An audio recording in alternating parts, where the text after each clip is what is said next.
We are now streaming live. All right. Excellent. And I just share my screen. Welcome, everyone.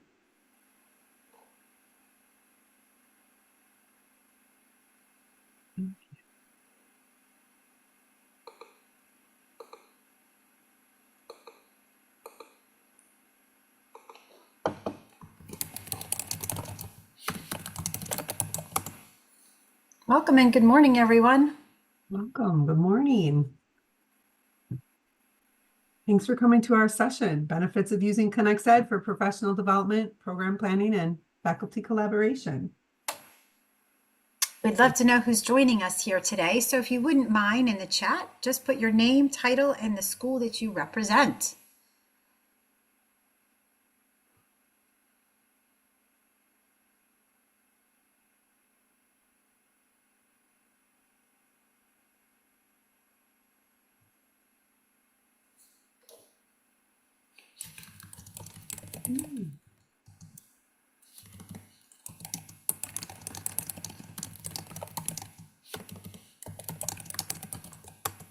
Thanks, Abby.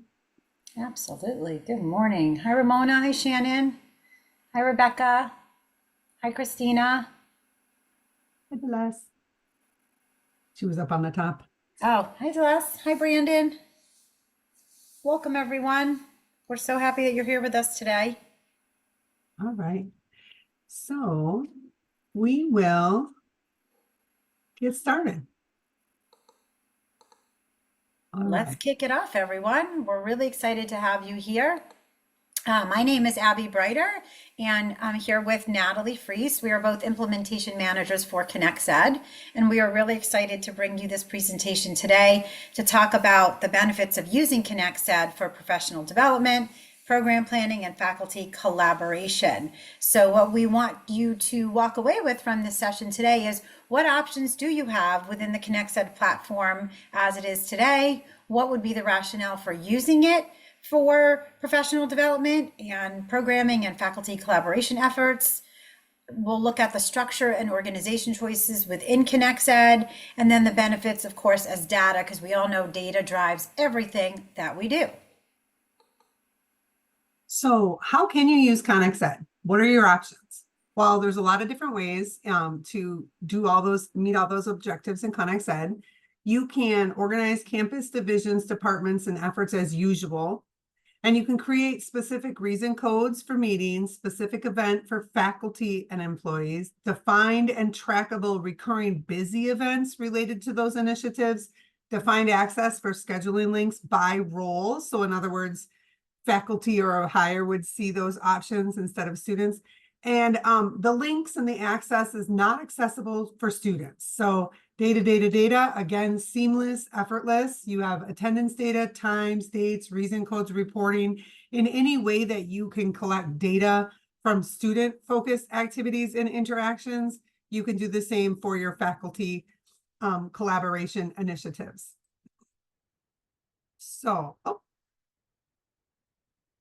I thought, well, Abby, I thought I set up animation for these to float in. That's okay.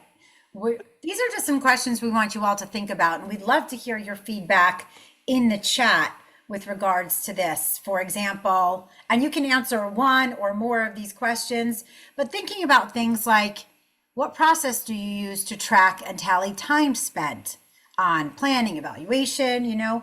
What are your pain points? Because what we love to provide to you with our platform is how can we get you past those pain points? How can we make it easier for you, right? Are you disaggregating your data? Is it easy? Is it difficult? Does your current process, and this one may be a little bit harder to answer because if it's the only process you know, and you don't know what else is out there, maybe you just do your process every day and it is what it is. But does it seem, if you take a step back, like it's frustrating or more time intensive than expected? How many steps does it take you to get what you need for all the different places that you need to do your reporting, right? Do you have to verify meeting attendance? Do you have to track people down to complete their timesheets? Are you taking data points from different things and trying to compile them together to get those reports that your management, your leadership needs? Do you require faculty institutional service hours? I know where I used to teach, we definitely had a certain number of hours that we had to provide, even as adjuncts to that facility, and we had a place where we had to report those in. So, and would you like to be able to monitor your ongoing process visually and on demand? Or is that not really something of an interest? So we'd love you all to take a few minutes, think about these questions, maybe for the next minute or so, throw some things in the chat, as we'd love to know what your feelings are about some of these questions. I'm monitoring the chat over here, so I'm see if we've got. So don't forget, you do have chat, and then if you have any questions as we go along, there is a Q&A place to put those in. We have Anna here as our moderator, who's also helping us out.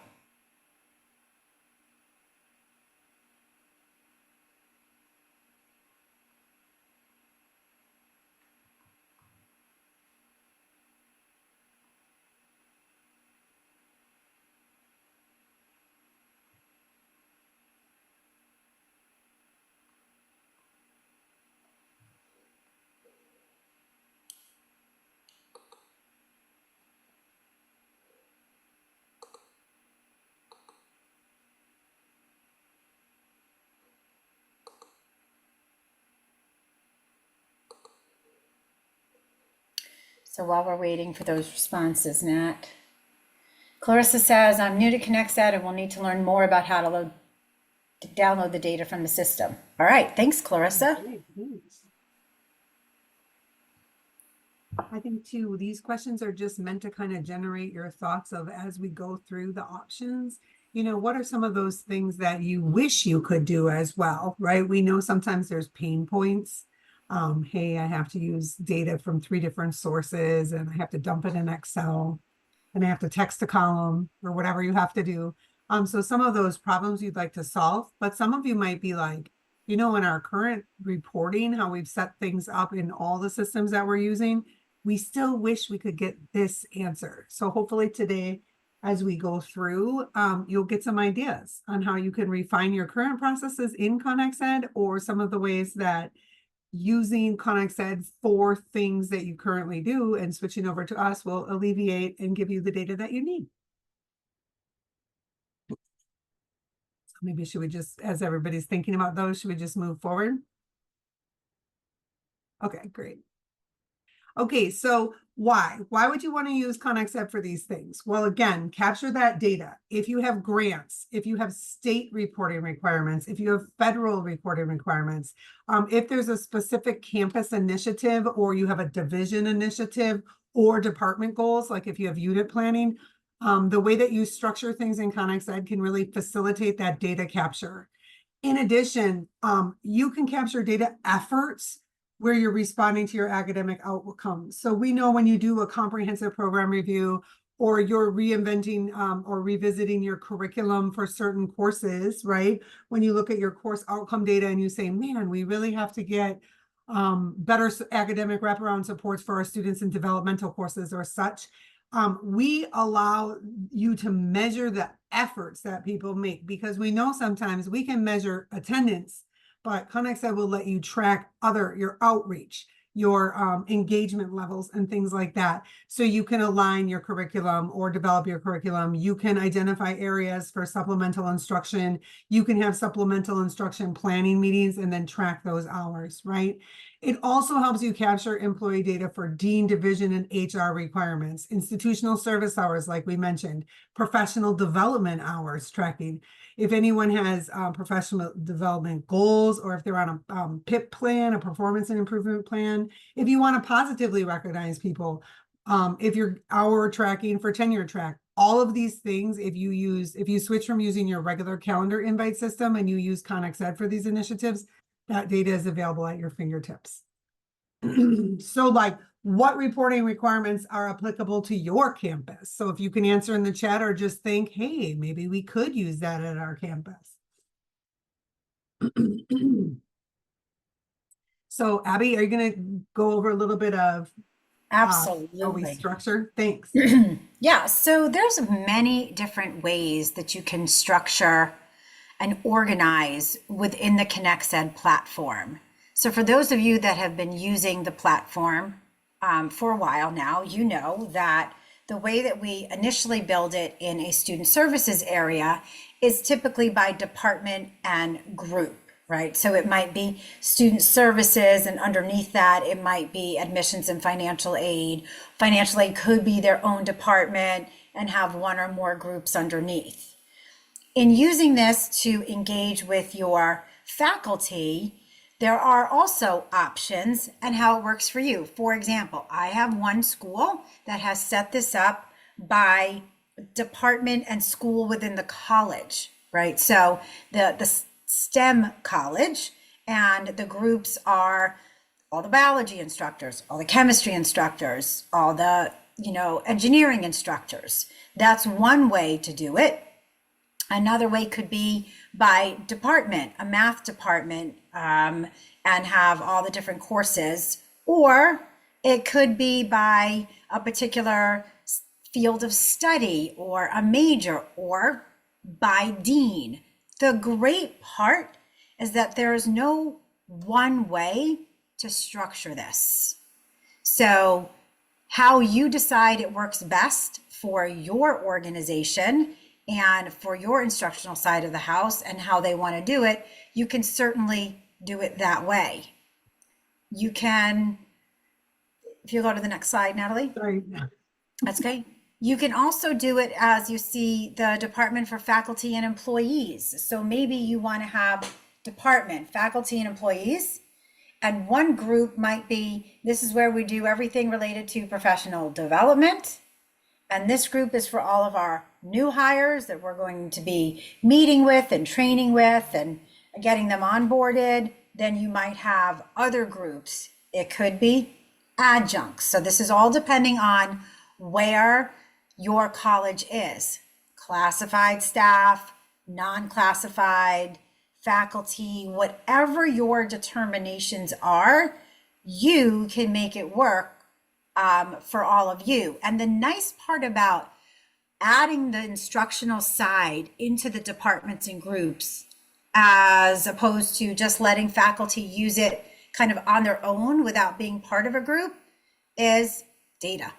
Data, right? So for department leads and for management, being able to say like, hey, how is the biology department using this? Are they all engaging with their students as a whole, to say, look at all the feedback that we're getting and how many meetings we're having and how much assistance that we're doing.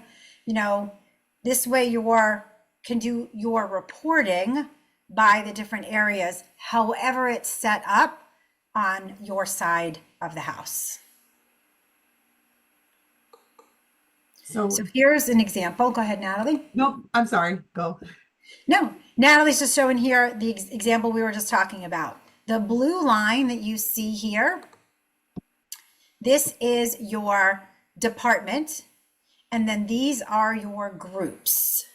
So we can have staff, faculty, we'll just call them general employees, right?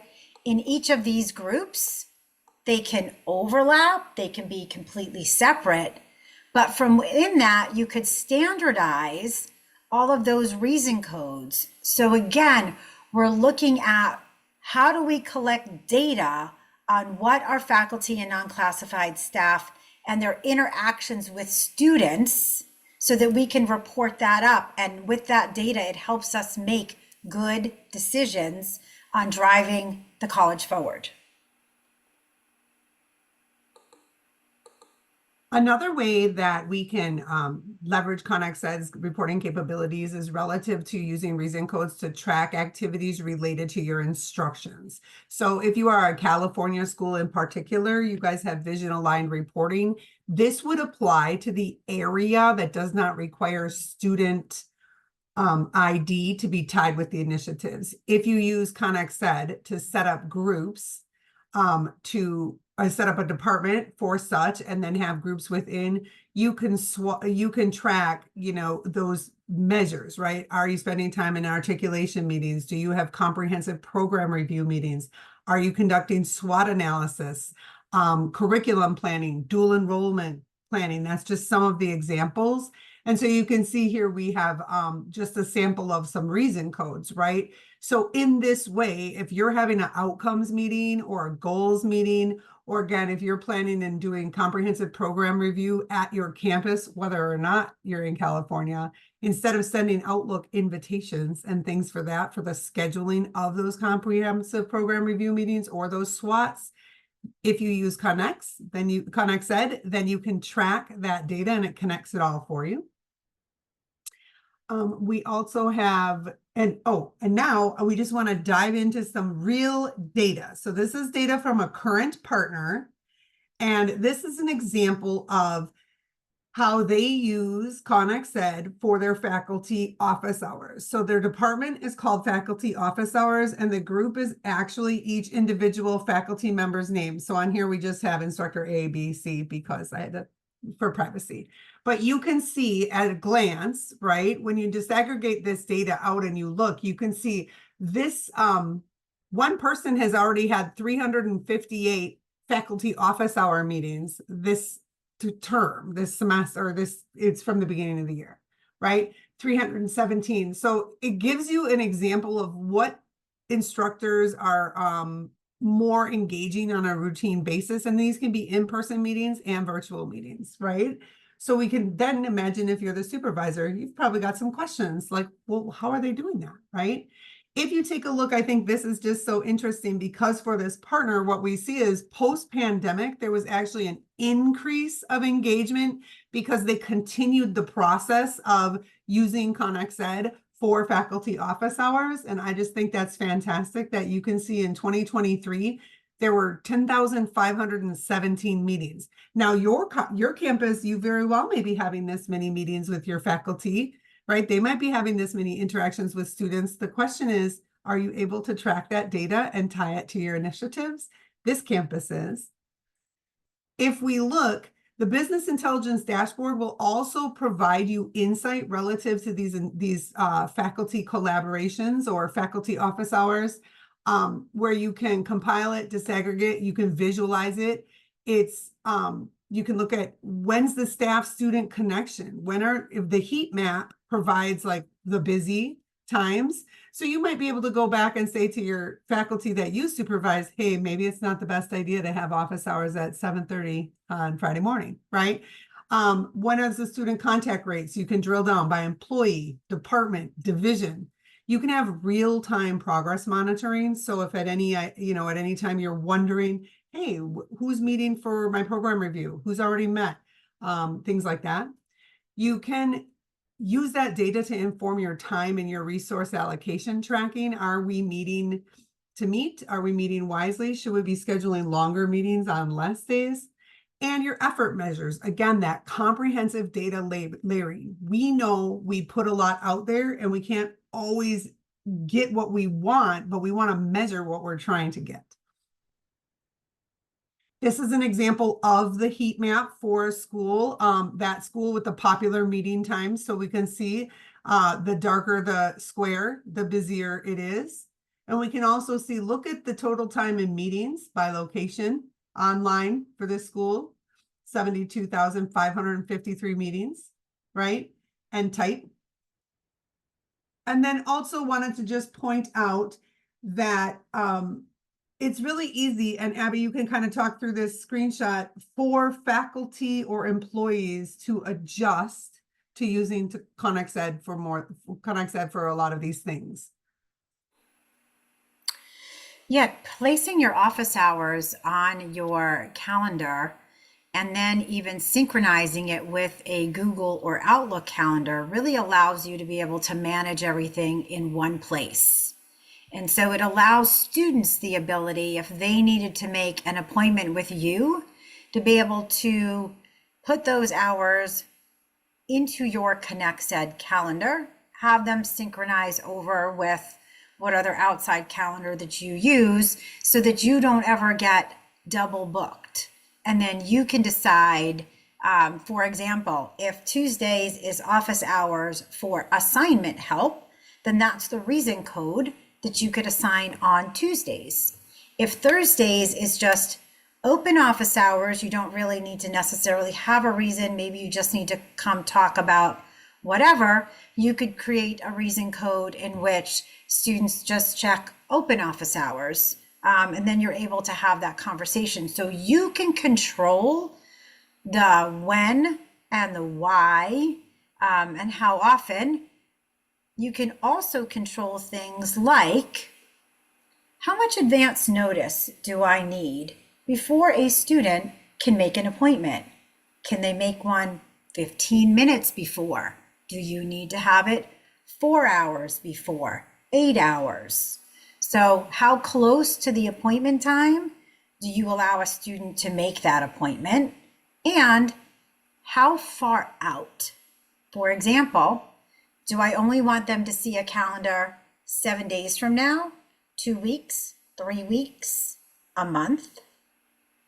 And in addition to that, how many appointments can they make with me? So if you want a student to have the option to really, let's say, make weekly appointments with you, then we can set that they can have, 4 open appointments at any time, or you can lock that down. They can have 1 appointment, they have to attend or no show, which you can also track, and then they can make another appointment after that. So super easy to manage. And in addition, you can see on this example here, this person is part of different groups in ConexED. So you can see I color coded it when we set it up. So they participate, they work in career services. They also work in the EOPS. So this is likely a person here who has a counseling type role. And so in that way, like Abby mentioned, you can sync with your Outlook calendar to ensure you're not double booked, but you also can work essentially from one calendar, right? So that you're not constantly feeling like you're looking back or double checking. The more you set up in ConexED, the easier it is.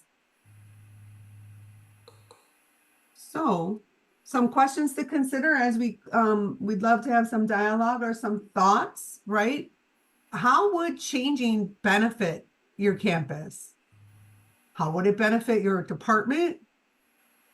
And how would it benefit your employees?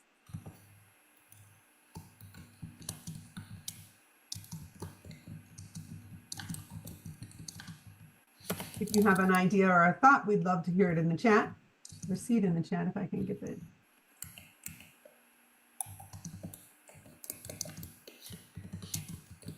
Maybe you're sitting here thinking, well, some areas on our campus, maybe, I don't know how this would work for them. It might be too complex, but there might be other areas on your campus that would easily adopt to the use of ConexED for this purpose. And if you are thinking of some that might be able to jump on easily or more easy than others, why? What makes it easier for them in your mind, or what makes it seem like they would be quick to adopt a new strategy relative to these?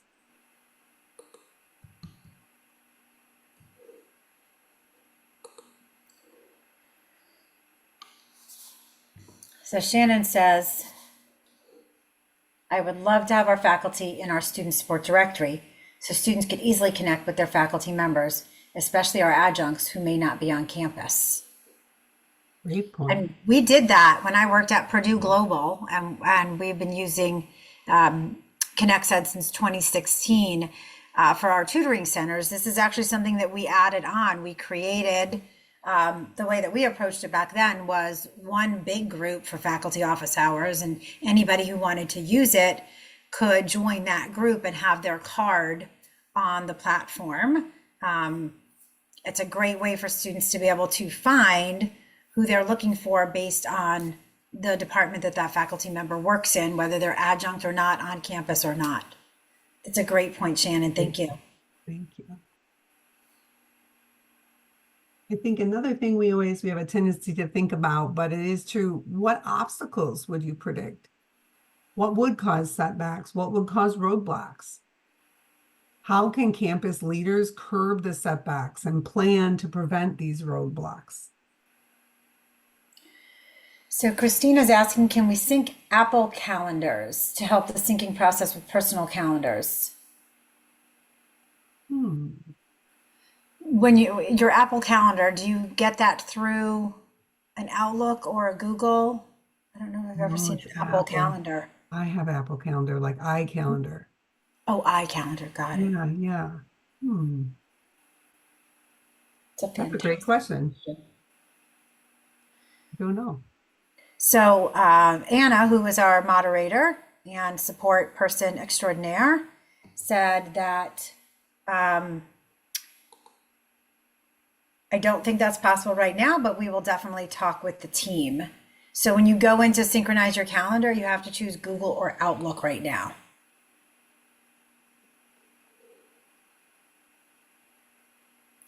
Ramona, it would make easier to track EOPS student participation and follow up with wellness checks and student needs. Most definitely. I think EOPS groups are one of the top groups that find extreme benefit from using the ConexED platform. And Shannon weighed in and said she syncs from ConexED to her Outlook and then Outlook to her iCalendar. So yes. All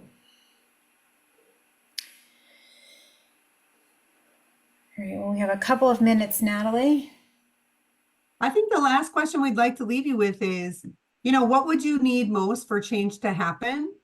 What do you need from your campus leaders, from your employees? What would you need from us? Because we're here to help facilitate you in assisting your campus or helping you in any way we can to, leverage the benefits of using the system to its full capacity, make your life a little easier. So let us know what we can do.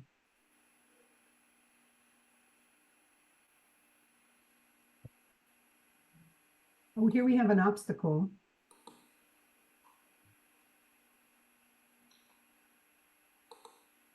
Obstacles could include making sure data is entered timely and correctly. And that is a very good point that we're always, when we're working collectively with people, that sometimes that can be an obstacle. What's nice is with ConexED, if you are scheduling the meetings that you're having with regards to any of these initiatives, when the meeting occurs, you take attendance, and when the meeting ends, the attendance, it's all in the system. So it does eliminate that, sign in on the paper and give it to somebody to upload it in a spreadsheet to share the spreadsheet. So hopefully that would actually remedy some of those perceived obstacles, but that's a great point.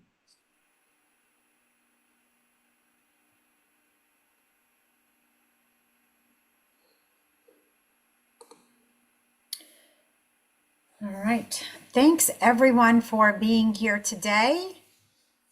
We hope you enjoy the rest of the conference and look forward to seeing you in future sessions. Have a great one.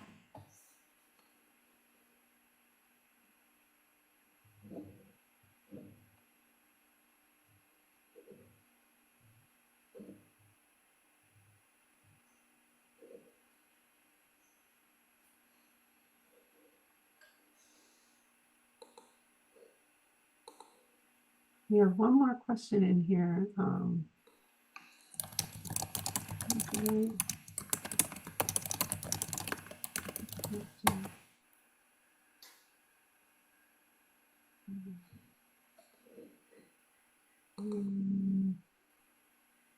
Abby, would you be able to drop that into the chat? I can't seem to drop my link in the chat for the support site. And